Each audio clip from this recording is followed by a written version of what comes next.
There had been reports of friction on the set among judges. Yeah. Everything okay now? Yep.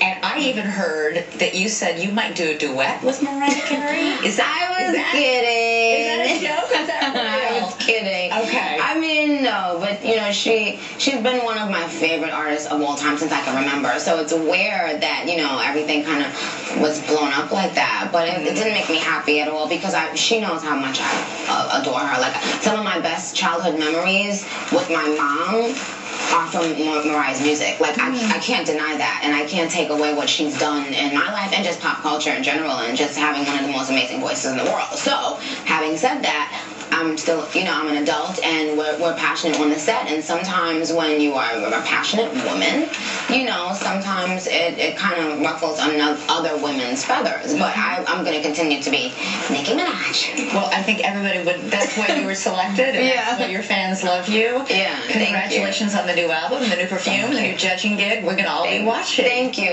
Always very much. Hi, Barbs, love you wherever you are. That's right, all the fans. Thanks so much, Nicki.